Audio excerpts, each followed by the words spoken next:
जय गुरु जी संगत जी। गुरु जी की सारी प्यारी प्यारी संगत को मेरा दिल से प्रणाम। संगत जी, गुरु जी सत्संग चैनल पर आप सभी का हार्दिक स्वागत है। संगत जी, गुरु जी कहा करते थे कि सत्संग करन वाले दा भी भला ते सत्संग सुनन वाले दा भी भला।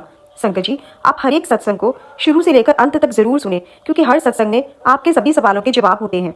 संगत जी, आज की सत्संग को शुरू करने से पहले हम मंत्र जाप करते हैं। ओम नमः शिवाय, शिव जी सदा सहाय। ओम नमः शिवाय, गुरु जी सदा सहाय।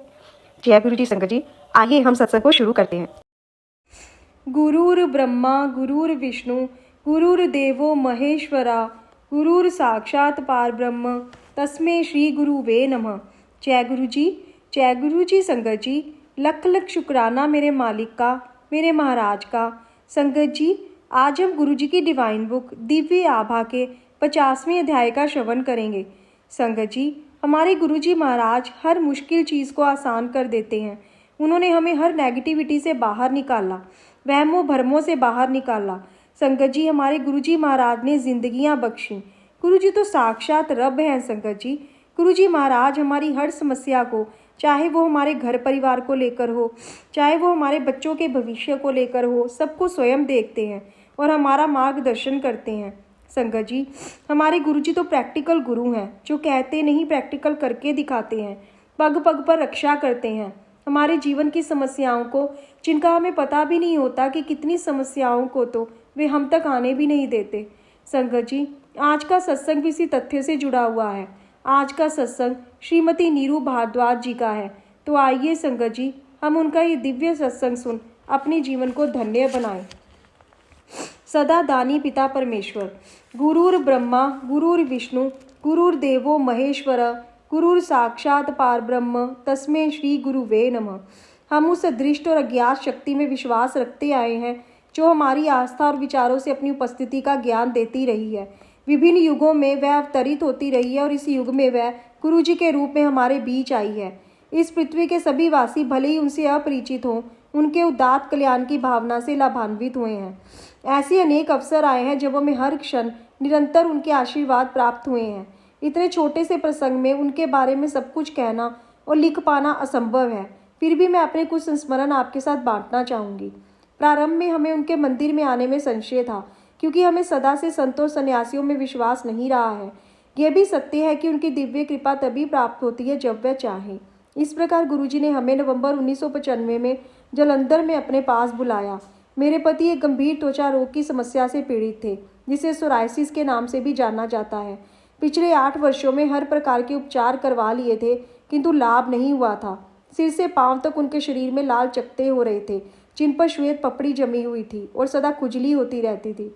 उनका सिर पाषाण की भांति सख्त था और उनके जननांग भी इस रोग के प्रकोप से नहीं बचे थे। उनका मानसिक कष्ट और बढ़ जाता था जब उनके परिचित भी उनके पास खड़े नहीं होना चाहते थे। कुछ और उपाय ना होने के कारण हम हिचकिचाहट के साथ गुरुजी के दर्शन के लिए गए। पुनरावलोकन करते हुए मैं सोचती हूँ कि हम कितने भाग्यवान थे। प्रारंभिक दिनों में गुरुजी के हाथों से दिव्य प्रसाद की उत्पत्ति का दृश्य हमने 1-2 बार नहीं अपितु 6-7 बार देखे हैं। हमारी संदिग्ध मानसिकता की समाप्ति 1 जनवरी 1996 को हुई, जब गुरुजी ने मेरे पति को ताम्र लोटा लाने को कहा। उसे उन्होंने अभिमंत्रित किया और मेरे पति को उसमें से प्रतिदिन आधा जल पीकर शेष से स्नान करने को कहा। चमत्कारिक रूप से वह कुछ ही दिनों में पुनः स्वस्थ हो गए। अंतःस्राव की समस्या की मुक्ति। उन्हीं दिनों मेरा हाइपोथायरॉइड का उपचार चल रहा था। मैं प्रतिदिन एलेट्रोक्सिन की 2 गोलियां लेती थी, जो बहुत अधिक मानी जाती हैं। एक दिन मैं गुरुजी के चरणों में बैठी हुई थी कि उन्होंने कहा, नीरू आंटी, तेरा हार्मोनल प्रॉब्लम ठीक कर देता है। मैं स्तब्ध रह गई, क्योंकि मैंने कभी भी उनको इस बारे में नहीं बताया था। मुझे पहली बार अनुभव हुआ कि उनको कुछ भी बताने की आवश्यकता नहीं है, वे सब कुछ जानते हैं। उसके बाद जब सब परिणाम सही निकले तो मैंने औषधियाँ बंद कर दी। फिर पंचकुला में रहते हुए मुझे कुछ स्त्री रोग संबंधित समस्याएं हो गईं। औषधियों से उनका निवारण नहीं हो पा रहा था। मुझे रात को 10-12 बार लघु शंका निवारण के लिए उठना पड़ता था। कुछ अन्य समस्याएं भी थीं। इनके कारण मैं ठीक से सो नहीं पाती थी और फिर दिन भर व्याकुल रहती थी। गुरुजी उस समय दिल्ली में थे। संयोग से मेरे पति को दिल्ली कार्यालय संबंधित एक भेंट के लिए जाना पड़ा। मैंने उनके साथ जाने की योजना बनाई जिससे हम शाम को गुरुजी के दर्शन कर सके। हमने अपनी छोटी बेटी को यह सोचकर घर पर छोड़ दिया था कि अगले दिन सुबह तो लौट ही आएंगे, परंतु उस दिन शाम को गुरुजी ने दर्शन के बाद जब हम उनसे चलने की आज्ञा ले रहे थे, हमें 4 दिन और रहने के लिए कहा। आनंदित होकर हमने तुरंत हामी भर दी। हम वहाँ 4 दिन रहे और चाय और लंगर प्रसाद का आनंद उठाया। चौथे दिन उन्होंने हमें जाने की अनुमति दी। घर आकर मैं चैन से सो पाई। मुझे आभास हुआ कि उन्होंने मुझे मेरे रोग से मुक्त कर दिया था। 1 सप्ताह के बाद हम पुणे उनके दर्शन के लिए जा सके। मिलने पर पहली बात उन्होंने कही, नीरू आंटी, सुसु ठीक होया। सब हंस पड़े। जब मैंने उनके चरण स्पर्श किए तो उन्होंने बताया कि उन्होंने मेरी उदर के अर्बुद का उपचार कर दिया था। मैंने तो उनको कुछ भी नहीं बताया था। बेटी का त्वचा रोग। जून मास में एक दिन सिंगला अंकल ने मुझे गुरुजी का संदेश दिया कि वह बुला रहे हैं।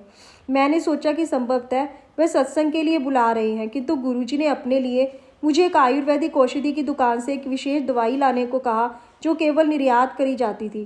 गुरुजी की दया से हमें वह औषधि मिल भी गई जो सामान्यतः बिना चिकित्सक के परामर्श के नहीं मिलती थी। गुरुजी ने एक गोली दूध के साथ शाम को ली। 15-20 दिनों के बाद उन्होंने उसे वापस करने के लिए कहा क्योंकि वह अति तीक्ष्ण थी। हमने प्रयास किया किंतु निर्यात की समस्या के कारण उसे लौटा नहीं सके। वह महंगी थी और गुरुजी ने उसकी काफ़ी मात्रा मंगाई थी। अगस्त के अंत में मेरी छोटी बेटी तान्या, जो उस समय 8वीं कक्षा में थी, के मुख पर चकत्ते हो गए। चिकित्सकों के अनुसार वह सोराइसिस था। हम स्तब्ध रह गए। 1 मास तक इसी उलझन में रहे कि गुरुजी को बताया जाए या नहीं। हमने उन्हें अक्टूबर में बताया और उन्होंने पुनः ताम्र लोटा लाने के लिए कहा जिसे उन्होंने अभिमंत्रित कर उसका जल पीने और स्नान करने के लिए कहा। गुरुजी ने उसके पिता के इसी रोग का तीव्रता से उपचार किया था। इस बार भी वैसी ही आशा थी किंतु ऐसा नहीं हुआ। आशा के विपरीत 1 मास में ही उसका रोग पूरे शरीर में फैल गया।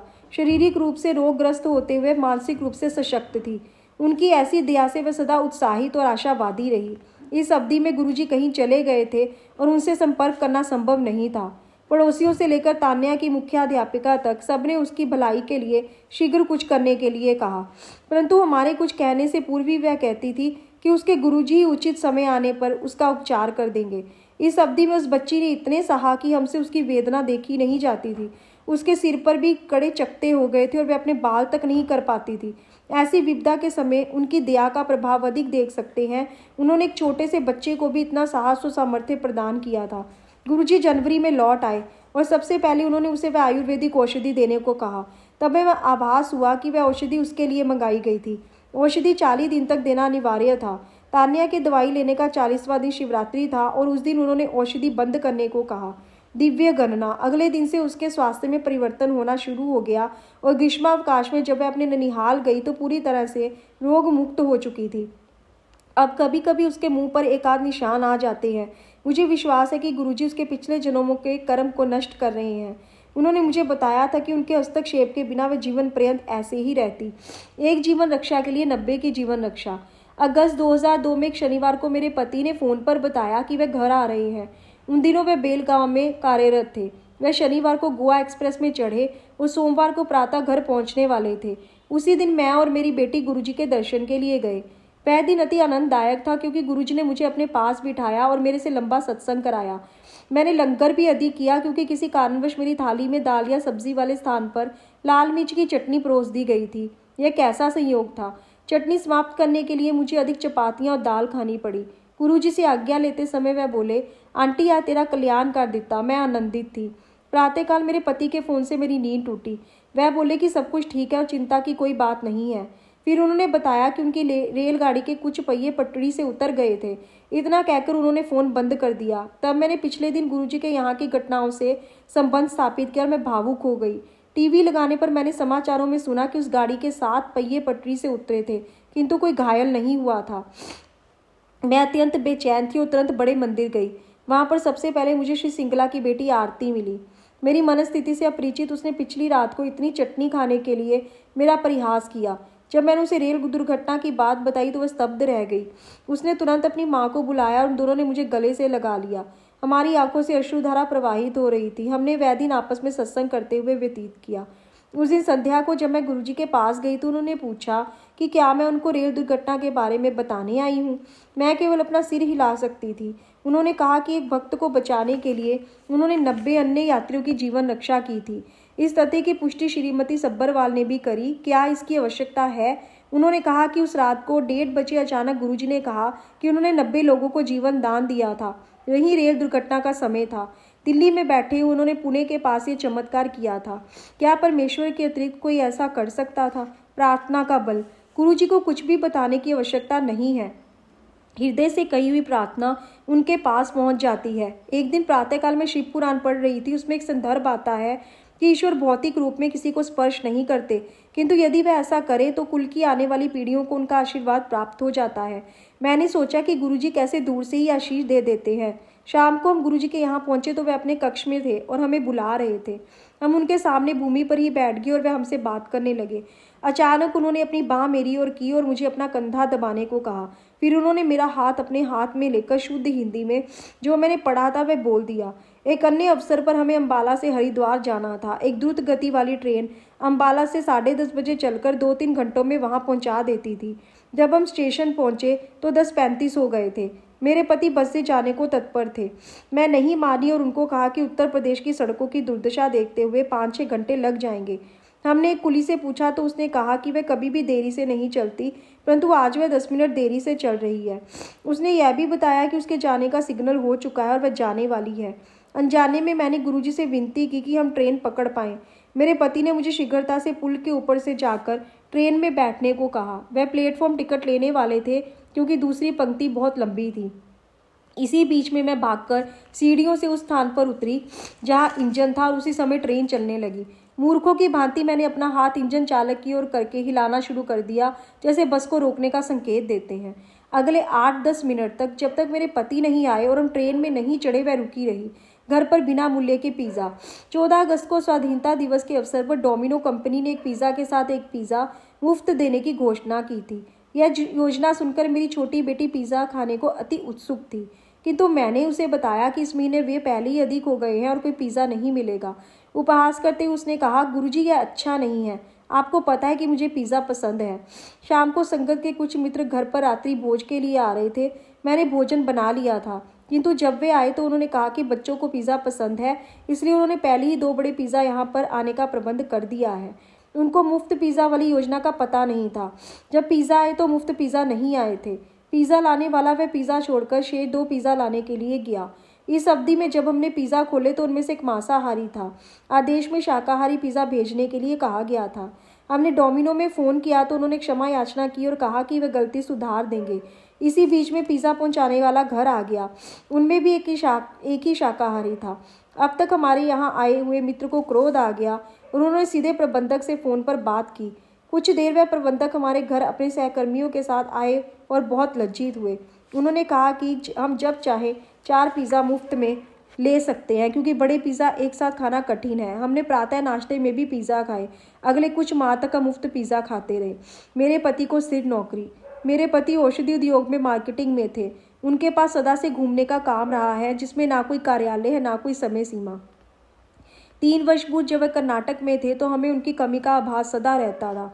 एक दिन बड़े मंदिर के हाल में मैं आंखें बंद करके बैठी हुई थी। मैं सोच रही थी कि कितना अच्छा हो यदि उन्हें कार्यालय में स्थिर कार्य मिल जाए और मैं प्रतिदिन इनके लिए भोजन डिब्बे में दे सकूं। अचानक संगत की एक महिला मेरे पास आई और कहा कि मेरी कामना पूर्ण हो जाएगी। आश्चर्यचकित होकर मैंने अपनी आंखें खोली तो उनको भी उसी विस्मय की अवस्था में पाया। कुछ ही दिनों में मेरे पति को अपनी नौकरी से त्यागपत्र देना पड़ा, किंतु गुरुजी की दया से उन्हें यहीं पर 9 से 5 वाली एक स्थायी नौकरी मिल गई। अब जब भी शहर में होते हैं उन्हें कोई बाहर का काम नहीं होता है। प्रतिदिन मुझे उनका दोपहर का भोजन डिब्बे में देना पड़ता है। अब कभी कभी मुझे यह आनंदित नहीं करता है। उनके कार्यालय में कोई औपचारिकता नहीं है। वह बहुत आराम से यदाकदा चप्पलों में भी चले जाते हैं। मुझे सदा सैंडल पहनने पड़ते हैं। ऐसे ही 14 अप्रैल को बैसाखी के अवसर पर मेरी सैंडल का तलवा बाहर आ गया। मैं कुछ नहीं कर सकती थी। मैंने सोचा कि बाहर जाते हुए उन्हें हाथ में लेकर नंगे पैर चली जाऊंगी। जब मैं बाहर आई मुझे अपनी टूटी हुई सैंडल कहीं दिखाई नहीं दी। उन्हें खोजते हुए मुझे कन्ने वैसी ही सैंडल दिखाई दी। उठाकर जब उनके चिन्ह देखे तो वह मेरी ही सैंडल के थे, किंतु अचंभे की बात है कि वह नए हो गए थे। बेटी का कानून स्कूल में प्रवेश। यद्यपि मेरी बेटी मेघा 12वीं कक्षा विज्ञान विषयों से कर रही थी, गुरुजी नहीं चाहते थे कि वह आगे विज्ञान पढ़े। एक दिन संगत में उन्होंने उसे कानून में विद्या अर्जित करने का संकेत दिया था। उसने उनके निर्देशानुसार पवित्र प्रवेश पत्र भरा और प्रवेश परीक्षा में गई। उसके आश्चर्य को ठिकाना नहीं रहा जब उसे पता चला कि अन्य परीक्षार्थी तो उसके लिए विशेष प्रशिक्षण प्राप्त करके आए हुए हैं। वह गुरुजी को याद करके परीक्षा में बैठ गई। हजारों में से केवल 900 अगले चरण के लिए चुने गए, जिसमें वाद विवाद और साक्षात्कार होना था। अंतिम चरण में विश्वविद्यालय में केवल 250 चुने जाने थे। गुरु कृपा से उसका नाम प्रवेश सूची में था। शाम को जब हमने उसके प्रवेश का समाचार उन्हें दिया तो वे अत्यंत प्रसन्न होकर बोले कि यह तो पहली अवस्था है, आगे आगे देखो क्या होता है। कहने की आवश्यकता नहीं कि उनकी अनंत दया से वह बहुत अच्छा कर रही है। गुरुजी की वास्तविकता से अनभिज्ञ रहते हुए भी उनके पुण्य प्रभावों के गुणगान करते जा सकते हैं। चूंकि वह मानव रूप में है, हम उनको अलौकिक प्रतिभाओं से परिपूर्ण महापुरुष के रूप में देखते हैं, पर वह इस पृथ्वी के समस्त वासियों से भिन्न है। वह तो शिव समान अनूठे हैं। शिव गुरुजी हैं और गुरुजी शिव हैं। वह तो परम है। इसका यह तात्पर्य नहीं है कि उनके पास आकर सब शांतिपूर्वक और सहजता से हो जाएगा। वह कर्मों के अनुसार प्रत्येक अनुयायी को जीवन के उतार चढ़ाव भी दिखाते हैं। वह समस्त संबंधों की अनिवार्यता के दर्शन भी करा देते हैं। जब प्रतीत होता है कि आप अकेले हैं, संवेदित होकर वह अपनी निकटता जता देते हैं। कोई बात कहे बिना भी वह अपनी सुगंध के माध्यम से आपके पास आ जाते हैं। यद्यपि यह अति कठिन है, इस मायावादी संसार से मुक्त होकर उनको समर्पण करने में ही हित है, लेकिन किंतु परंतु छोड़कर उनके बताए पथ पर चलने से जीवन कितना सरस और मधुर हो जाता है। जीवन के सकारात्मक रूप देखते हुए आस्था सहित आनंद लेने में ही लाभ है। वह सर्वज्ञाता, सर्वशक्तिशाली और सर्व विद्यमान है। वे हमारे पता लगे बिना ही सुनते हैं, देखते हैं और जो हितकर हो वह करते हैं। मेघा ने उनके लिए कुछ पंक्तियां लिखी हैं। धन्यवाद गुरुजी।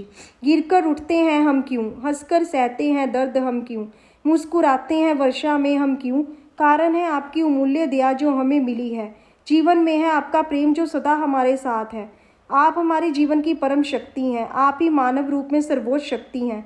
आप हर शंका का अंतिम समाधान है। आप ही दयालु जलदाता मेघ भांति सबके परम आनंद है। हम आपसे प्रेम करते हैं, आदर देते हैं, नम्र और प्रार्थना करते हैं। आप हमें अपने हृदय में स्थान दें और सदा वहीं पर स्वीकार करें। जय गुरुजी। शुक्राना गुरुजी। आज की सेवा के लिए लाख लाख शुक्राना। जय गुरुजी।